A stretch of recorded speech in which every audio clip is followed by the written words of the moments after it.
কয়েকদিন ধরে আমি এই পার্সেলগুলো জমাইছি শুধু ভিডিও করব বলে, তো ভিডিও আসলে করা হয় না ব্যস্ততার কারণে। তো চলেন আজকে ভিডিও করি আর কয়েকটা ফাজিল বেয়াদ্দব কাস্টমারদের বিষয়ে কিছু কথা বলি।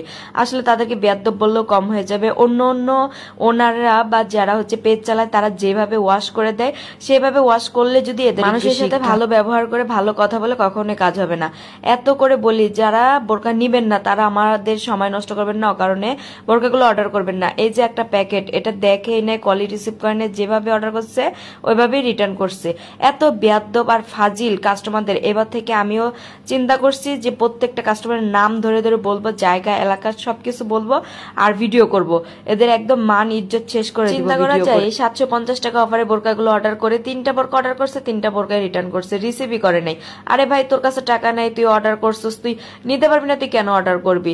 আর একটা মানুষের সময়ের মূল্য নেই, আমাদের অনেক সময়ের মূল্য। আমরা যারা রিয়েল কাস্টমার তাদের সময় দিতে পারি না, অকারণে এইসব ফাজিল কাস্টমারদেরকে সময় দিয়ে আমাদের ডেলিভারি চার্জগুলো লস যায়। অনেকে রিকোয়েস্ট করে যে আপু আমাকে ডেলিভারি চার্জটা দেও, বাজারে যেতে পারতেছি না। অনেক আপুর আবার দিয়েও তারা রিটার্ন করে।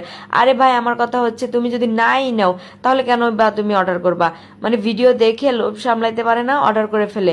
আর অর্ডার করার পরে যখন ঘরে যে পৌঁছায় তখন বাড়িতে থাকে না, অসুস্থ, নানা মারা গেছে, দাদা মারা গেছে। মানে আমি আর এইভাবে একটা ভিডিও করব না। এবার থেকে যে পার্সেলগুলো রিটার্ন আসবে প্রত্যেকটা পার্সেলে আমি কাস্টমারদের নাম এবং এলাকার ঠিকানা সবকিছু বলে দিব, যাতে অন্য কোনো পেজের আপুরা ওনারা দেখলে তারা এই ধরনের মেয়েদের কাছ থেকে সাবধান থাকে, কোনো কিছু অর্ডার না নেয়। আসলে কয়েকটা আছে বিপদে পড়ে অর্ডার মানে ক্যান্সেল করে, আর কয়েকটা কাস্টমার আছে ইচ্ছাকৃতভাবে ক্যান্সেল করে। অনলাইনে জিনিস দেখে তো অর্ডার করে ফেলে, কোনটা রেখে কোনটা নেবে। অন্য অন্য পেজে যখন আমার এক ডেলিভারি ম্যান বলে কি আপু এই কাস্টমারটা এরকমই করে, 3টা 4টা পেজ থেকে অর্ডার করে একসাথে, তারপরে পার্সেল আসলে একটা রাখে আরেকটা রাখে না, এক একটা অজুহাত দেখায় দেখায় রিটার্ন করে দেয়।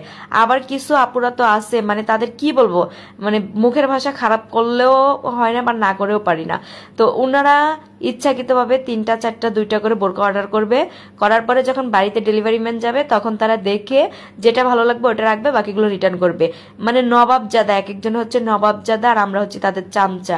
তাদের অর্ডার কনফার্ম করব, তাদেরকে 10 মিনিট 20 মিনিট আধা ঘন্টা সময় দিব, তারপরে যখন পার্সেলগুলো পাঠাবো তখন তাদের পছন্দ অনুযায়ী পাঠাবে। এবার থেকে যারা একটা রেখে একটা রিটার্ন করবা তাদেরকে বোরকাই দিব না। কোনো অজুহাত দেখে তুমি পার্সেল রিটার্ন করে দিবে, একটা রিটার্ন করবা আরেকটা রাখবা। মামার বাড়ির আবদার, এই ধরনের কাজ যারা করবে তাদেরকে আর আমি পার্সেল দিব না, মানে বোরকা দিব না। যারা একটা রিটার্ন করবা আর একটা রাখতে চাবা তাদেরকে এখন থেকে কোনো বোরকা দেওয়া হবে না। আমার পার্সেল কেন ক্যান্সেল করবে? আমি তো কোনো ফিল্টার অ্যাড করি না, সরাসরি কাপড়ের কোয়ালিটি মানে সব দিক থেকে 100তে 100 দেওয়ার চেষ্টা করি। তাহলে আমার পার্সেলগুলো কেন রিটার্ন আসবে? তোমরা মন ইচ্ছা মতো অর্ডার করবা, ভালো লাগলে মানে রাখবা, ভালো না লাগলে রিটার্ন করে দিবা, এগুলো তো চলবে না। এক একটা পার্সেল রেডি করতে কতটুকু সময়